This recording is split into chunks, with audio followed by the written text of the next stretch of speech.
tumenye Bibiliya. Iki ni ikiganiro utegurirwa na Dr. Venano Makegi ukakigezwaho na Transworld Radio. Soma kandi wige Bibiliya, usobanukirwe ijambo ry'Imana.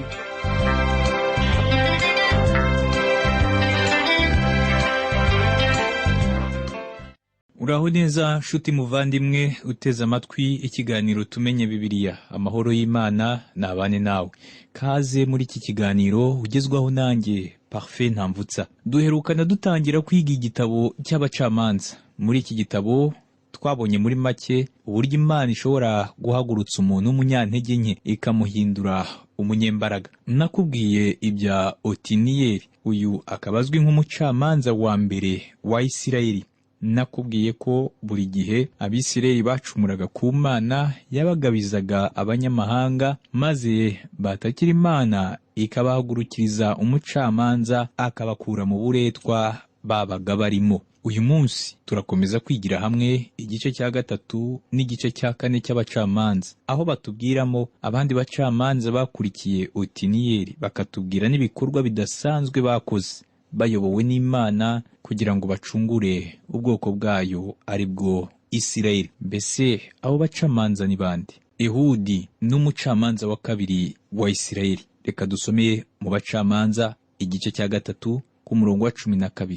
Haravuga ngo Abisirayeli bongera gukora ibyangwa n'Uwiteka. Uwiteka aha Eguloni umwami w'i Mowabu amaboko yo kurwanya Abisirayeli kuko bari barakoze ibyangwa n'Uwiteka. Hano turabona amateka yongera kwisubiramo nanone. Otiniyeli amaze gukiza Abisirayeli bakoreye Imana mu gihe gito, hanyuma barongera bakora ibyaha, batera Imana umugongo kandi bakora ibyangwa n'Uwiteka imbere y'amaso yayo. Muri icyo gihe rero Ehudi n'umwe mu bacamanza Imana yahagurukije kugira ngo akize Isirayeli. Uyu Ehudi nawe nta bushobozi yari afite.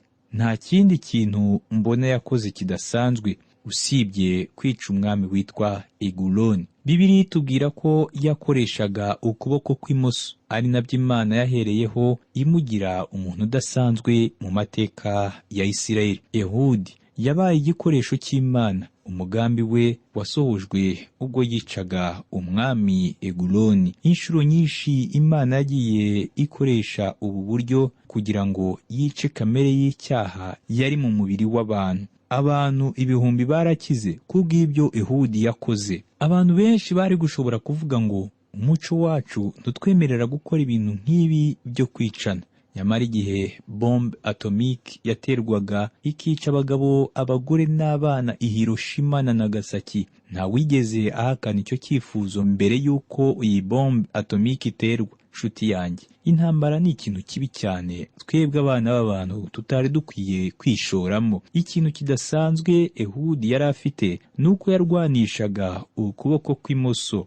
Nshuti yanjye, ntabwo gukorera Imana bisaba kuba ufite ubushobozi budasanzwe. Mbese waba wibuka umugabo witwa William Carey? Yari umudozi w'inkweto woroheje cyane. Naho Dwight Moody yari yarize amashuri make cyane.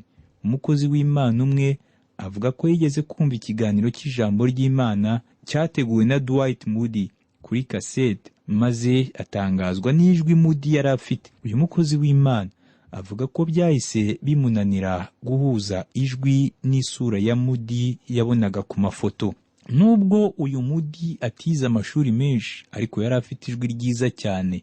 Uwitwa Campbell Morgan igihe yabwirizaga inyigisho ye ya mbere mu rusengero, abayobozi bo mu itorero rye bamubwiye ko batari bazi ko yazavamo umuvugabutumwa ukomeye. Nyamara nubwo benshi batiyumvagamo Morgan, ntibyamubujije kuvamo umugabo ukomeye mu bagiye basesengura inyigisho za Bibiliya muri iki gihe. Aba bagabo batatu maze kukubwira, aribo Carey, Moody na Morgan, mu buryo bugaragara ntibari bashoboye, ariko Imana yaje kubahindura abakozi bayo bakomeye cyane ku rwego rw'isi. Habayeho nanone abandi bantu boroheje ariko bagakoreshwa n'Imana mu buryo butandukanye. Uwitwa J.C. Penney yari umuhungu w'umuvugabutumwa. Igihe se yapfaga, nyina yasigariye aho nta bufasha, kuko muri icyo gihe itorero ritajyaga rigena amafaranga yo gufasha umupfakazi wabuze umugabo we w'umupasitori. Nyuma yaho Penney na nyina baje gukora akazi ko kumesa imyenda kugira ngo babone ikibatunga. Penny yatekerezaga ko umunsi umwe azabona amafaranga akabasha kwita kuri nyina ndetse agafasha n'abavugabutumwa b'abakene hamwe n'abapfakazi. Uyu munsi ndiho nkubwira iby'uyu mugabo Penny, ndashaka kukumenyesha ko hari agace muri Florida kitiriwe uyu mugabo Penny. Muri aka gace niho abapasiteri bagiye mu zabukuru baruhukira bari kumwe n'abagore babo. Ubu nibwo buryo Imana yakoreshejemo Penny. Hariho undi mugabo wari umworozi. Uyu mugabo yakundaga kujya kuhiga hafi y'uruzi rwitwa Brazos. Uyu mugabo yabwiye umukozi w'Imana ko yemeye gutura mu burengerazuba bwa Texas, aho abantu benshi batifuzaga kuba, ngo igihe kimwe ikirere kiza kumera nabi cyane bituma we n'umuryango we bimukira mu wundi mujyi. Uyu mugabo yemeza ko yashoboraga kuryama mu buringiti akitwikira ikintu gituma atanyagirwa, ngo kandi hirya ye hariho amatiyo y'amazi yari amaze igihe kinini yarakamye. Avuga ngo abantu batekerezaga ko ndi umunyamahirwe kuri ubwo butaka bwagiraga ikirere kibi, ariko ibanga nta rindi nuko nasenze Imana nkayibwira nti niba ushaka ko mba hano uhandemere umurimo nahakorera kugira ngo mbone amafaranga yo gukoresha mu murimo wawe. N'ibyo gusa uyu mugabo yakoze. Kuva icyo gihe rero uyu mugabo yaje gushyira umushinga ukomeye muri ako gace wakunze gufasha abamisiyoneri benshi bo muri Amerika y'Amajyepfo.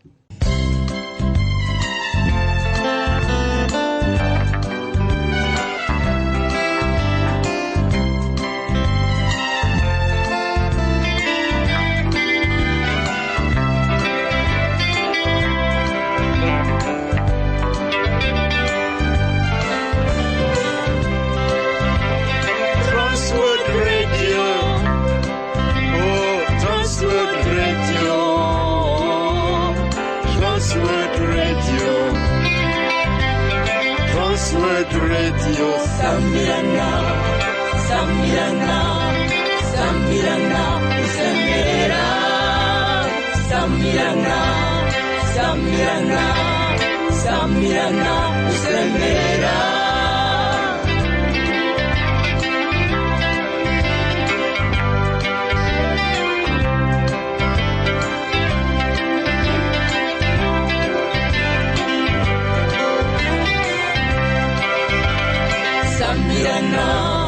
Sambirana, Sambirana, usemerera Imana ihabwa icyubahiro. Sambirana, Sambirana, Sambirana, usemerera Imana ihabwa icyubahiro.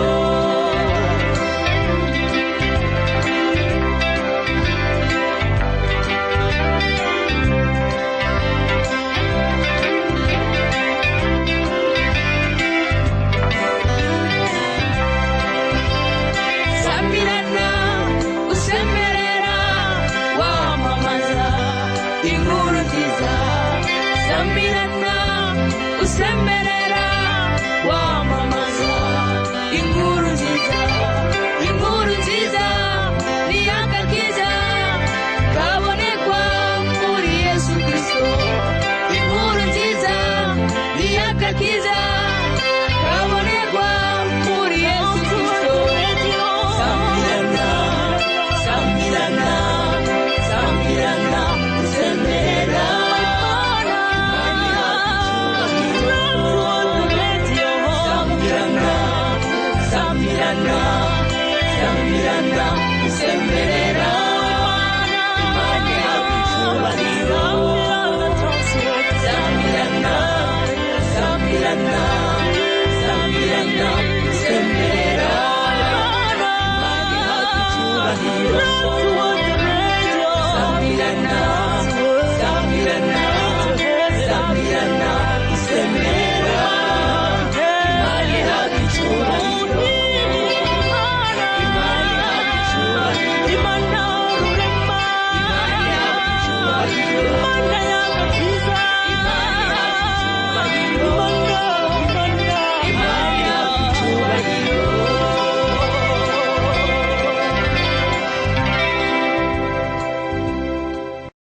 bacamanza igice cya 3 ku murongo wa 13 haravuga ngo yitabariza abamori n'abamaleki batera abisirayeli barabanesha bahindura umudugudu w'imikindo. Igihe abisirayeli bagendaga kure y'ubushake bw'Imana, Imana yabagabije abanzi babo. Hanyuma se n'iki cyabaye? Nuko abisirayeli bakorera Eguloni umwami w'Imowabu buretwa imyaka 18. Hanyuma abisirayeli batakambira Uwiteka, abahagurukiriza umuvunyi Ehudi mwene Gera w'umubenyamini utwarira imoso. Bukeye abisirayeli bamuha indabukirano ngo ajye kurabukira Eguloni umwami w'Imowabu. Aya magambo yanditse mu bacamanza igice cya 3 kuva ku murongo wa 14 kugera ku murongo wa 15. Hano nanone twongeye kubona amateka y'abisirayeli yisubiramo. Isirayeli yatakiye Uwiteka, maze Uwiteka abahagurukiriza uwo kubakiza. Uwo nawe ninde? Ni uwitwaga Ehudi, umuhungu wa Gera w'umubenyamini wakoreshaga ukuboko kw'imoso. Nshuti yanjye, ndatekereza ko iyi nkuru yagufasha. Ikintu kidasanzwe uyu mugabo Ehudi yari afite ni uko yakoreshaga ukuboko kw'imoso.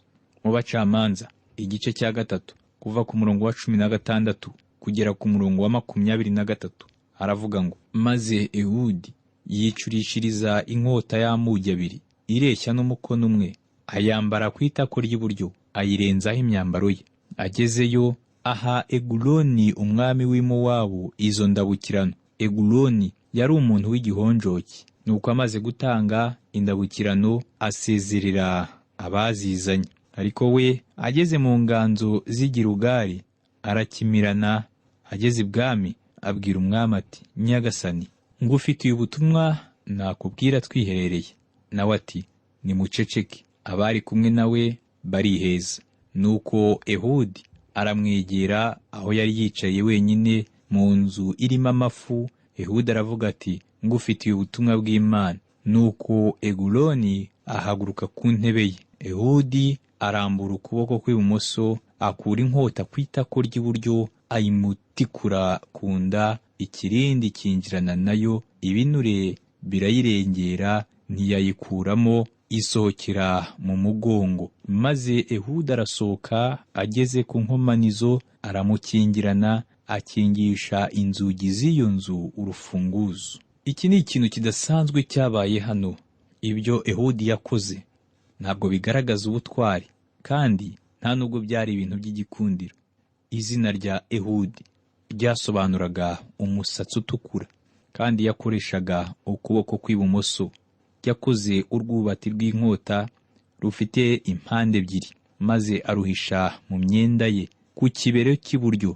Noneho ndagira ngo ntucikwe n'ibyakurikiyeho. Ehudi yakoreshaga ukuboko kw'imoso, ariko ntibyamubuzaga gukura urwubati rw'inkota ruri ku itako rye ry'iburyo. Muri icyo gihe abantu hafi ya bose bakoreshaga ukuboko kw'iburyo, hanyuma bagasakwa ku itako ry'iburyo kugira ngo barebe niba badafite intwaro runaka. Abari bashinzwe umutekano w'umwami Eguloni rero basatse ku ruhande rw'itako rya Ehudi rutari rwo.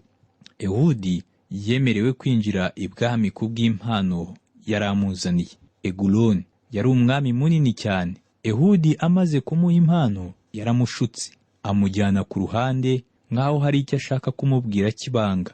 Nuko umwami abwira abantu bose kubabisa bakajya hanze, kuko yatekerezaga ko hari ubutumwa bw'ibanga Ehudi agiye kumubwira. Nyamara Eguloni ntiyari azi ko amaraso ye agiye kumeneka. Nyuma y'akanya gato rero Ehudi yahise akora mu rwubati rwe, maze ashikuzamo inkota ayitikura umwami Eguloni. Yayimucumise nk'uko umuntu acumita ingurube. Urwubati rw'inkota ya Ehudi rwakingirijwe n'umubyimba w'umwami Eguloni. Hanyuma Ehudi akingirana umwami mu cyumba cye, maze arasohoka arigendera. Ibyo Ehudi yakoze ntabwo byari ubuswa, ahubwo byamusabye umwete mwinshi kugira ngo akore ibyo yagombaga gukora. Mu bacamanza igice cya 3 kuva ku murongo wa 24 kugera ku murongo wa 25 haravuga ngo amaze gusohoka, abagaragu b'umwami baraza, basanga inzugi z'iyo nzu zikinze. Barabazanya bati, mbese aho ntiyagiye ku nama mu nzu irimo amafu? Bageze ubwo bakozwe n'isoni adakinguye bararambirwa, nuko benda urufunguzo arakingura, basanga umwami wabo arambaraye hasi ari intumbi. Abagaragu ba Eguloni umwami w'i Mowabu bategerereje umwami hanze y'umuryango. Babonye urugi rukinze batekereza ko umwami asinziriye. Ntibigeze bashaka kumusakuriza no kumurogoya ibitotsi bye. Bakomeje gutekereza ko umwami aza kubyuka. Bamutegereje igihe kirekire kugeza ubwo barambiwe. Hanyuma byagenze gute? Baje gufungura urugi n'imfunguzo zabo, basanga umwami Eguloni yamaze gupfa. Mu Bacamanza igice cya 3 ku murongo wa 26 haravuga ngo, ariko bagitegereje, Ehudi arahunga anyura muri za nganzo arabakira ajya i Seyira. Abagaragu bategereje umwami igihe kirekire ngo barebe ko abyuka. Muri icyo gihe bari bategereje, Ehudi yungukiyemo amahirwe yo guhunga, nuko ava mu gihugu cy'i Mowabu ahungira ahandi hantu hitwa Seyira, aho batari gushobora kumubona. Mu Bacamanza igice cya 3 kuva ku murongo wa 27 kugera ku murongo wa 30 haravuga ngo, ageze mu gihugu cy'imisozi miremire ya Efurayimu avuza ikondera.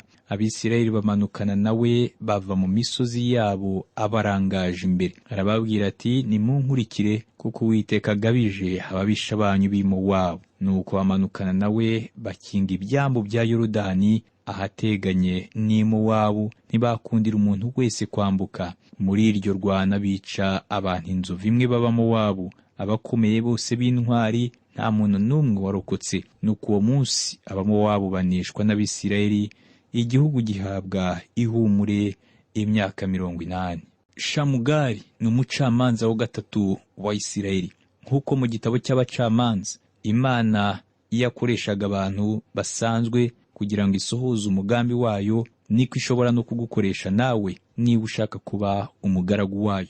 Noneho hano baratubwira iby'undi mucamanza wa 3 witwaga Shamugari. Reka dusome Bacamanza igice cya 3 ku murongo wa 31. Haravuga ngo, Ehudi akurikirwa na Shamugari mwene Anati, yica Abafilisitiya 600, abicisha igihosho, nawe akiza Abisirayeli.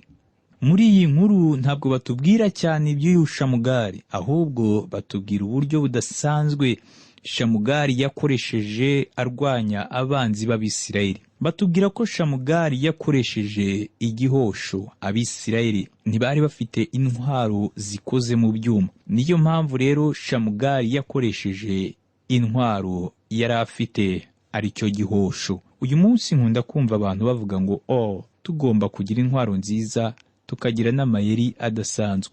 Ni byiza gukoresha amayeri, ariko se kubyerekeranye n'ubutumwa byo bimeze gute? Ni byiza kugira indege zitwara abamisiyoneri, ariko se iyo abamisiyoneri bageze mu bantu batanga ubutumwa nyabwo bw'Imana? Icyo nicyo cy'ingenzi nifuza kumenya. Televiziyo ni intwaro nziza yo kwifashisha, ariko reba uburyo muri iyi minsi iri ikoreshwa mu kwamamaza ibikorwa bibi by'ubusambanyi. Nshuti yanjye, icy'ingenzi ntabwo ari amayeri wakoresha, ahubwo icy'ingenzi ni ubutumwa unyujije muri ayo mayeri. Igihosho gishobora kuba intwaro y'Imana iyo gikoreshejwe mu maboko y'umukiranutsi. Wibuke ko Imana yakoresheje inkoni ya Mose, yakoresheje ibuye ryavuye mu muhumetso wa Dawidi, kandi Dorcas nta kindi gikoresho yagiraga usibye urushinge n'igitambaro. Nanone kandi hariho umuhungu wari wifitiye imigati 5 n'udufi duke cyane. Ibi byose byahawe umugisha n'Imana. Nshuti yanjye, ikintu icyo ari cyo cyose ufite nugishyira mu biganza by'Imana, nayo izagikoresha. Ndagira ngo utekereze kuri aba bacamanza 3 tumaze kwiga muri iki gice cya 3. Abo ni Otiniye, Ehudi na Shamugari. Abo bose bari abantu boroheje, ariko bahinduka bakomeye kuko bari kumwe n'Imana. Twinjiye mu gice cya 4 cy'Abacamanza. Muri iki gice batubwiramo ingingo zitandukanye, arizo izi zikurikira: Abisirayeli batera Imana umugongo ku nshuro ya 3, Imana ikabakiza umwanzi ikoresheje Debora na Baraki. Reka turebe iby'aba bantu bitwa Debora na Baraki. Turasoma mu Bacamanza igice cya 4 kuva ku murongo wa 1 kugera ku murongo wa 3. Nuko Ehudi amaze gupfa, Abisirayeli bongera gukora ibyangwa n'Uwiteka. Nicyo cyatumye Uwiteka abatanga mu maboko ya Yabini, umwami w'i Kanani watwaraga i Hasori, kandi umugaba w'ingabo ze yari Sisera. Yari atuye i Harosheti, aho abanyamahanga benshi bari batuye. Abisirayeli batakambira Uwiteka, kuko Yabini yari afite amagare y'ibyuma 900. Nuko amara imyaka 20 agirira Abisirayeli nabi cyane. Nyuma y'urupfu rwa Ehudi, Abisirayeli bongeye gusenga ibigirwamana. Nuko Uwiteka yongera kubagabiza abanzi babo. Uwiteka yabateje Yabini, umwami w'i Kanani. Sisera wari umugaba mukuru w'ingabo za Yabini, yari afite amagare 900 y'ibyuma. Aya magare yakoze ishyano mu ngabo z'Abisirayeli zitagiraga intwaro z'ibyuma. Nuko Abisirayeli bahinduka abaretwa b'umwami Yabini mu gihe kingana n'imyaka 20 yose.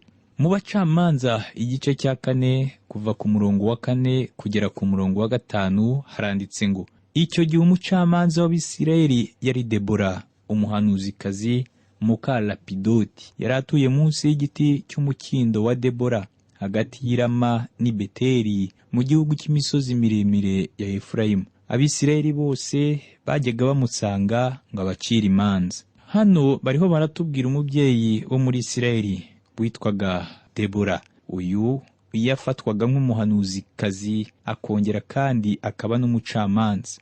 Bibiliya itubwira kandi ko umugabo wa Debora yitwaga Lapidoti. Debora yari umugore w'ubuhamya bwiza, yahagurukijwe n'Imana kugira ngo acire Abisirayeli imanza. Debora yatumiye Generali Baraki kugira ngo arwanye umwanzi wese wigabije Abisirayeli, akabagira abaretwa. Mu Bacamanza igice cya 4 kuva ku murongo wa 6 kugera ku murongo wa 8 haranditse ngo, nuko atumira Baraki mwene Abinowamu i Kedeshi y'i Nafutali, aramubwira ati, Uwiteka Imana y'Abisirayeli yagutegetse ngo, genda ukoranyirize i Tabora abantu inzovu imwe, abo mu Banafutali n'abo mu Bazebuloni. Nanjye nzagushangisha Sisera, umugaba w'ingabo za Yabini, ku mugezi Kishoni, n'amagare ye n'ingabo ze nzamukugabiza. Baraki aramusubiza ati, nuko nitujyana nzagenda, ariko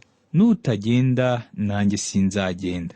Niba hariho umujenerali w'umuswa wabayeho, n'uyu witwa Baraki. Uyu mujenerali yashoboraga guhunga akava ku rugamba kandi rukomeye, ariko hano turabona yihisha mu makanzu y'umugore witwa Debora.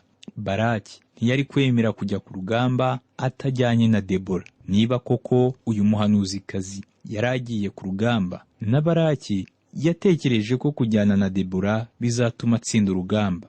Nta kabuza rero, ibi byerekana ko muri icyo gihe Imana yashoboraga gukoresha umugore. Mu Bacamanza igice cya 4 ku murongo wa 9 haravuga ngo, aramusubiza ati, nukuri tuzajyana, ariko rero nta cyubahiro uzabona muri iryo tabaro uzatabara, kuko Uwiteka agiye gutanga Sisera ngo aneshwe n'umugore. Debora aherako ahagurukana na Baraki bajya i Kedeshi. Debora yasezeranyije Baraki ko bazajyana, ariko amubwira ko umugore ari we uzaba intwarikazi muri urwo rugamba. Reka turebe ibijyanye n'urupfu no gutanga k'uyu mugaba w'ingabo z'Abanyakanani witwaga Sisera. Debora yari umugore ufite gahunda, kandi nk'uko tuzabibona yari afite ishyaka ryo gucungura ubwoko bwe. Baraki yakoranyije ingabo ze zose, hanyuma bitegurira gutera umwanzi, nuko Imana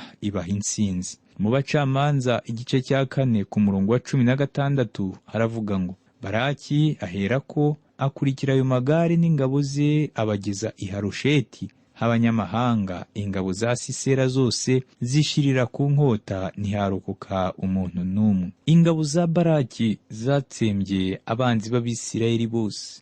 Mu Bacamanza igice cya 4 ku murongo wa 17 haravuga ngo, ariko Sisera arahunga, agenza ibirenge agera ku ihema rya Yayeli muka Heberi w'umukeni, kuko Yabini umwami w'Ahasori n'umuryango wa Heberi umukeni bari bafitanye amahoro. Uyu Yayeli yari umunyamahangakazi. Mu Bacamanza igice cya 4 kuva ku murongo wa 18 kugera ku murongo wa 21 haravuga ngo, Yayeli arasohoka asanganira Sisera, aramubwira ati, gana hano mutware, winjira iwanjye ntutinye. Nuko arahindukira yinjira mu ihema rye, amworosa uburengiti. Sisera aramubwira ati, ndakwinginze mutuzi two kunywa kuko nguyu mwuma. Yayeli apfundura icyansi cy'amata, arayamuhereza aranywa, maze aramworosa. Sisera aramubwira ati, wihagararire mu muryango w'ihema, nihagira umuntu uza akakubaza ati,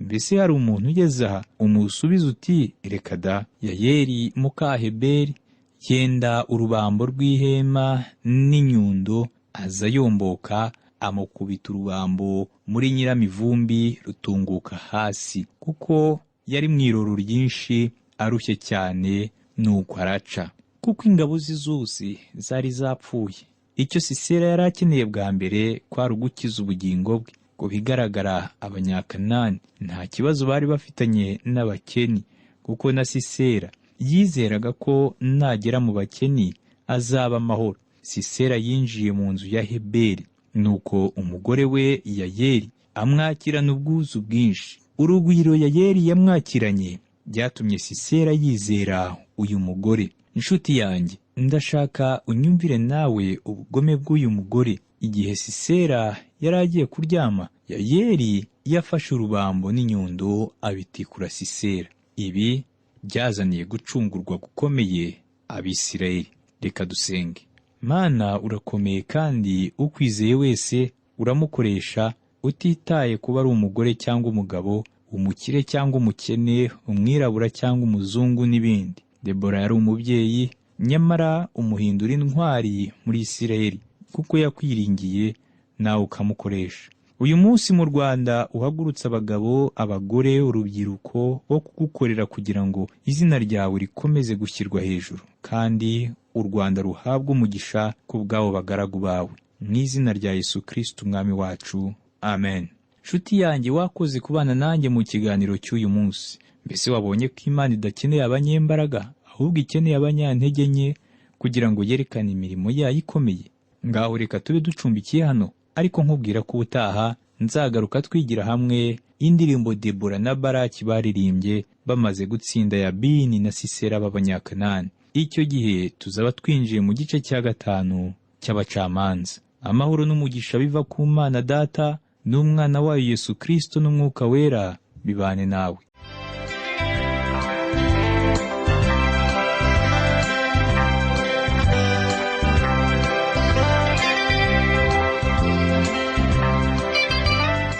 Icyo cyari ikiganiro tumenye Bibiliya. Niba wifuza kugira icyo ubaza, kudutera inkunga cyangwa ushaka kuduha ubuhamya, ushobora guhamagara cyangwa kohereza ubutumwa bugufi kuri telefoni igendanwa. Inomero ni 07 81 27 90 18. Ushobora kandi kutwandikira kuri page yacu ya Facebook yitwa Tumenye Bibiliya, cyangwa kuri email yitwa umucyo@yahoo.fr. Imana iguhe umugisha.